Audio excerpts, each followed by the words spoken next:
نبی پاک صلی اللہ تعالیٰ علیہ وسلم کی خدمت میں حضرت زبیر بن عوام رضی اللہ تعالیٰ عنہ اور ایک انصاری صحابی آئے. انصاری صحابی، ان کا آپس میں جھگڑا تھا. جھگڑا کیا تھا؟ ایک چشمے سے پانی آتا تھا، پہاڑ سے پانی نیچے گرتا تھا. ایک چشمہ تھا پہاڑ سے، تو اس چشمے سے لوگ اپنے کھیتوں کو پانی دیتے تھے. یہ بخاری کی حدیث ہے. پہلے باغ تھا حضرت زبیر بن عوام کا. حضرت زبیر بن عوام رضی اللہ تعالیٰ عنہ نبی پاک صلی اللہ علیہ وسلم کی پھپھی کے بیٹے، اشرم بشرا صحابی. ان کے کھیت پہلے آتے تھے اور اس انصاری کا باغ بعد میں آتا تھا. جھگڑا یہ تھا کہ حضرت زبیر بن عوام کہتے تھے پانی کھیت کو پہلے میں نے دینا، وہ انصاری صحابی کہتے تھے کہ پانی پہلے میں نے دینا ہے. بات حضور کی بارگاہ تک چلی گئی. یہ مسئلہ دنیاوی تھا. ہمارے ہاں لوگ کہتے ہیں کہ دینی مسئلہ مولوی صاحب بتائیں گے، دنیاوی چودھری صاحب بتائیں گے، وہ دین سے علیحدہ ہے. نبی پاک صلی اللہ علیہ وسلم کی بارگاہ میں جب یہ بات گئی نا، حضور نے فرمایا بھائی پہلے کھیت چونکہ زبیر کا ہے، ہوتا ہے نا ہمارے ہاں پانی کی باریاں ہوتی ہیں، تو جس آدمی کا کھیت پہلے ہے وہ پانی پہلے پلا لے اپنے کھیتوں کو، دوسرا بعد میں پانی لگا لے. تو نبی پاک علیہ السلام نے فرمایا چونکہ زبیر کا کھیت پہلے ہے تو زبیر پہلے پانی لگا لے کھیت کو. ساری کا باغ چونکہ بعد میں آتا ہے، اس کے کھیت بعد میں آتے ہیں تو وہ پانی بعد میں لگا لے. اب وہ انصاری پر یہ بات بوجھ گزری تو بے سمجھی میں، بے دھیانی میں، جوش جذبات میں بڑا سخت جملہ کہہ گئے. کہنے لگے یا رسول اللہ صلی اللہ علیہ وسلم، زبیر دراصل آپ کی پھوپھی کے بیٹے ہیں نا، میں تو پھوپھی کا بیٹا نہیں، اس لیے آپ نے فوراً فیصلہ ان کے حق میں دیا ہے. ابو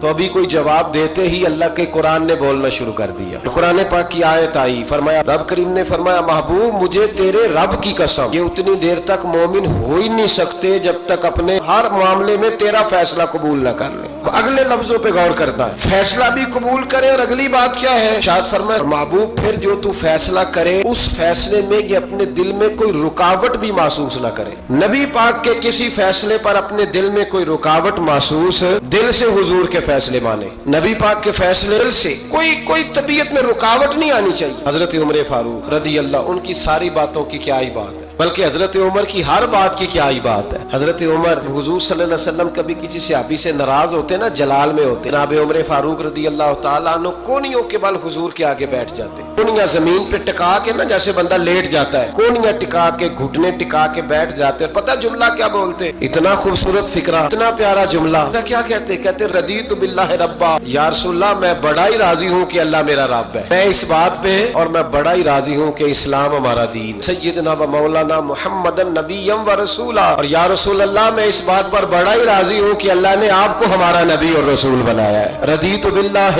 ربا و بالاسلام دینا. ہمارے سلسلہ عالیہ میں جب مرید کیا جاتا ہے نا تو ایک شجرہ شریف دیا جاتا ہے، پھر جب مرید اس کو پڑھ لیتا ہے پھر اس کو الوظیفۃ الکریمہ دیتے ہیں. اب تو خیر مرید وظیفے نہیں پڑھتے، وہ کہتے ہیں کوئی نہیں ضرورت، پیر صاحب نظر کرے اور چھٹی.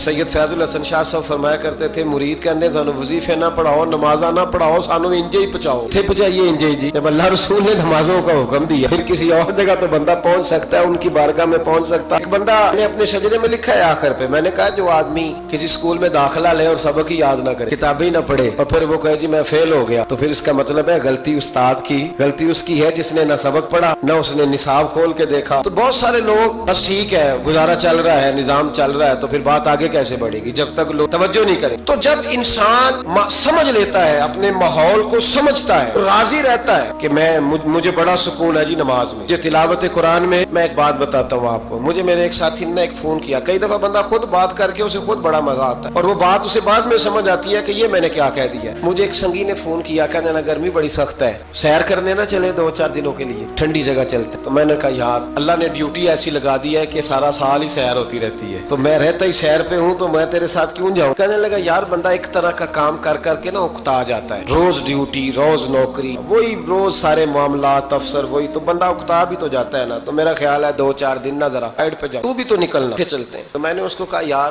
تو اکتایا ہے، لیکن تیرے سوال کے جواب میں کہتا ہوں الحمدللہ میں اپنے کام سے کبھی نہیں اکتایا، نہ مدرسے کے طالب علموں کی باتیں سن کے، نہ ان کو اسباق دے کے، نہ کبھی کتاب پڑھ کے، نہ کبھی حدیث دیکھ کے، نہ کبھی جمعہ پڑھا کے، نہ کبھی تقریر کر کے، نہ روز مسئلہ بتا کے. دیکھیں نا بندہ تھک بھی تو جاتا ہے نا، ایک ہی بات ہر بندہ سوال پوچھ رہا ہے اس طرح کے. میں جب اکتایا ہی نہیں، جب مجھے کبھی اکتاہٹ ہوئی نہیں، تو میں اپنا کام چھوڑ کے کیوں جاؤں. بلکہ جتنا اللہ کام لیتا جاتا ہے مجھے تو مزہ آتا جاتا ہے. جب کام کا یہ ذائقہ بنتا ہے نا، یہ والا جب سرور بنتا ہے، جب کام انسان کا شوق بن جاتا ہے، پھر اسے اکتاہٹ محسوس ہے، اسے پھر تکلیف. سید ابو البرکات شاہ صاحب تھے لاہور میں، اعلیٰ حضرت کے خلیفہ. تو تراویح پڑھ کے وہ سوئے تو سحری سے نا 1-2 گھنٹہ پہلے ایک شخص نے ان کے دروازے پہ دستک دی. تو تو ان کے صاحبزادے تھے، انہوں نے بخاری کی شرح لکھی، بہت بڑے عالم تھے، شارح بخاری سید محمود رضوی صاحب رحمۃ اللہ علیہ۔ رضوی صاحب نے اٹھ کے دروازہ کھولا تو ایک بندہ کہنے لگا سید صاحب ہے، پاکستان کے سب سے بڑے مفتی تھے وہ، سید ابو البرکات شاہ صاحب، بہت بڑے، سچ مچ میں بہت بڑے تھے ہر لحاظ سے، اعلیٰ حضرت فاضل بریلوی کے خلیفہ تھے، سید تھے۔ تو کہا سید صاحب ہیں؟ تو رضوی صاحب کہنے لگے کیا کام ہے؟ کہنے لگا جی کام تو مجھے انہی سے ہے، انہی کو بتاؤں گا۔ فرمانے لگے چلیں ٹھیک ہے، اب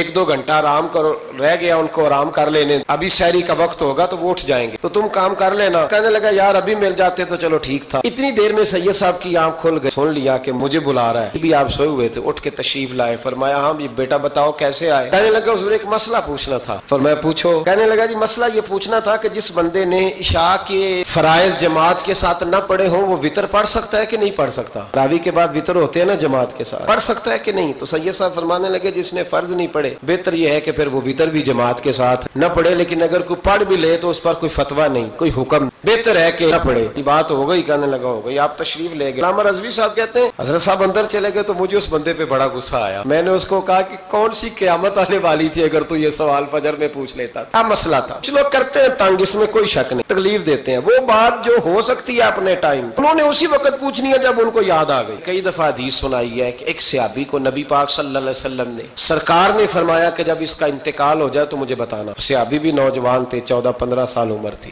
انہوں نے پتا اپنے والد صاحب کو کیا کہا، میرا انتقال ہو جائے تو حضور کو خبر نہیں کرنی، اس لیے کہ میں رات کو انتقال کروں گا، ایسا نہ ہو کہ نبی پاک آئیں اور یہودیوں کے محلے سے گزر کے اور کوئی یہودی حضور کو تکلیف دے، جنازہ حضور پڑھائے تو بخشش ڈائریکٹ ہے کہ نہیں؟ لیکن انہوں نے کہا میں نہیں چاہتا میں اپنے نفع کے لیے محبوب کو تکلیف دوں۔ تو محبت کا انداز تو کوئی اور ہوتا ہے، جس سے محبت ہوتی ہے اس کے تو بندہ آرام کا سکون کا ہوتا ہے، جی میرا بڑا پیار ہے، ٹھاؤ میں آیا جو ہوں اس ویل میں ہوں دوبارہ آمد، کیسی بات ہو؟ تو یہ محبت نہیں ہے، لالچ ہے، مضمون کو سمجھیے گا۔ سید صاحب کہتے ہیں وہ بندہ جب جانے لگا تو میں نے اس کو کہا، میں نے کہا یار تو سویرے پوچھ لیتا کیا حرج تھا؟ حضرت صاحب بوڑھے آدمی، آدھی رات کو تکلیف دی، ابھی 2 گھنٹے میں سحری ہونے والی تھی، تو کہتے ہیں وہ چلا گیا تو سید صاحب نے مجھے بلایا، کہنے لگے محمود مسئلہ میں نے بتایا، تمہیں کیا تکلیف ہے؟ پھر فرمانے لگے میرا دین میرا مشن ہے، شکر کرو کسی نے بات پوچھی تو ہے، اور اگر کوئی میرے دین کے معاملے میں کوئی بات کرنے آتا ہے تو میں اس سے اکتاتا نہیں ہوں۔ جب انسان راضی بالرضا رہنے لگتا ہے پھر وہ ہر روز نماز پڑھ کے تکلیف نہیں اسے ہوتی، پھر روز درود شریف پڑھ کے وہ یہ نہیں کہتا کہ چلو 2-4 چھٹیاں بھی کر لو، پھر روزانہ تلاوت کر کے اسے کہیں دقت محسوس نہیں ہوتی، چونکہ اب وہ چاہتا ہے کہ جس حال میں میرا رب رسول مجھے رکھیں گے، جو حکم دیں گے میں نے اس سے کوئی تنگی محسوس نہیں کرنی، میں نے اس کے مطابق چلنا۔ اور قرآن مجید نے ایک نیا انداز اختیار کیا سورہ مائدہ کے اندر، اس کی آیت نمبر 119 ہے، اللہ کریم نے فرمایا وہ اللہ سے راضی ہے اور اللہ ان سے راضی ہے۔ حضرت سیدنا موسیٰ علیہ السلام نے عرض کی کوہ طور پہ جا کے، مولا میری قوم پوچھتی ہے کہ کوئی ایسا کام بتا جو ہم کریں تو تو ہم سے راضی ہو جائے۔ حضرت موسیٰ کی قوم کا خیال تھا کہ تہجد کا حکم آئے گا تو پڑھیں گے، صدقات کا حکم آئے گا تو دیں گے، جہاد کی بات ہوگی تو کریں گے۔ کچھ جو نیک لوگ تھے ان میں سے انہوں نے یہ پیغام دیا کہ مالک ہمیں بتائے کہ وہ کس کام پہ راضی ہوتا ہے، ہم وہ کام کریں تاکہ اللہ ہم سے راضی ہو جائے۔ حضرت موسیٰ کلیم کہتے ہیں میں نے عرض کی مولا میری قوم پوچھتی ہے کہ کون سا ایسا کام کریں کہ تو راضی ہو جائے، تو رب کریم نے ارشاد فرمایا موسیٰ کہتے ہیں میرا خیال تھا کوئی لسٹ ملے گی، لیکن مالک نے ایک جملہ کہا اور سیروں کے دریا بہا دیے۔ عرش کے مالک نے فرمایا موسیٰ ان سے کہو جا کے کہ وہ مجھ سے راضی ہو جائے، میں ان سے راضی ہو جاؤں گا۔ بندے اللہ سے راضی ہی نہیں راضی ہوتے۔ امام غزالی سے کسی نے پوچھا تھا، امام غزالی سے، کہ حضور اللہ کا بندے سے راضی ہونا کمال ہے یا بندے کا اللہ سے راضی ہونا کمال ہے؟ تو امام غزالی مسکرائے، ماننے لگے رب تو بڑا ہی مہربان ہے، وہ تو بڑی جلدی راضی ہو جاتا ہے، وہ تو مسجد میں آ کے توبہ کرے تو اللہ راضی، کسی یتیم کے سر پہ ہاتھ پھیرو تو اللہ راضی، تو کسی نے کو رستہ دکھایا تو اللہ راضی ہو گیا۔ امام صاحب فرمانے لگے یہ بندہ ہے جو اللہ سے راضی نہیں ہوتا، جس کے پاس اولاد نہیں وہ کہتا ہے چلو ایک بیٹی مل جائے تو میں راضی ہوں، بیٹی مل گئی تو کہتا اب ایک بیٹا بھی ملے تو پھر راضی ہوں، پھر کہتا ہے یہ دونوں اچھی تعلیم حاصل کر لے تو پھر میں راضی ہوں، پھر کہتا ہے یہ بہت زیادہ پیسے کمائے تو پھر میں راضی ہوں۔ بہرحال راضی ہوتا، لیکن جو راضی ہو جاتا ہے نا، جو اللہ سے راضی، سکھی بڑا رہتا ہے، سکون میں بڑا رہتا ہے، مطمئن بڑا رہتا ہے۔